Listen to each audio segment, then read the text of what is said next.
असलेल्या राज्याभिषेकच्या दिनानिमित्त बरोबर मला 3:30 ला पोहोचायचं होतं आणि मी माझ्या मनामध्ये जी इच्छा होती की मला त्याच वेळेत पोहोचायचं आणि मी त्याच वेळेत पायऱ्यांच्या म्हणजे पूर्ण पायऱ्या चढून मला जायचं होतं। एवढं कळूनही माझी इच्छा होती की मला रायगडच्या जेवढ्या पायऱ्या आहेत तेवढ्याच चढून मला वरती जायचंय राज्याभिषेक दिनानिमित्त। तर तिथून माझं असं होतं की ज्या वेळेला मी रायगडवरून आली तर मला जास्त ऊर्जा स्फूर्ती छत्रपती शिवाजी महाराज यांच्याकडून मिळाली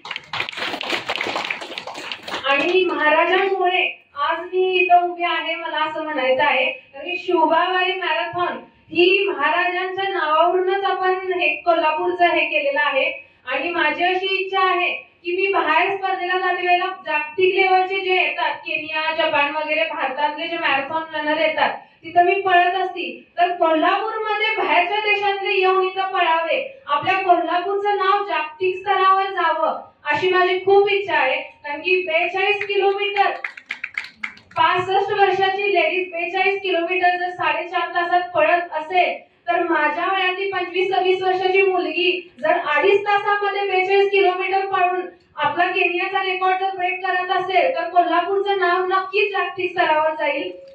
त्या ह्याच्याने मला आपल्या शिवबावारीसाठी प्रयत्न करायचे आहेत आणि मी आता शिवजयंती 19 फेब्रुवारीला आहे तर मी कोल्हापूर ते शिवनेरी 400 किलोमीटरचा प्रवास आता करणार आहे आणि त्याच्यासाठी मला तुमच्याकडून सगळ्यांचा आशीर्वाद आहे आणि ह्या मॅरेथॉन साठी मी भरपूर प्रयत्न करणार आहे की आपल्या कोल्हापूरमध्ये बाहेरच्या देशातले येतील आणि आपल्या कोल्हापूरचं नाव जागतिक स्तरावर जाईल ह्याचे मी प्रयत्न करणार आहे।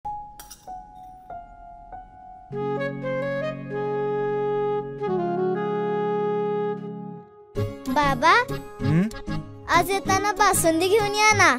अगं कालच आपण आईचा वाढदिवस होता म्हणून आणली होती ना।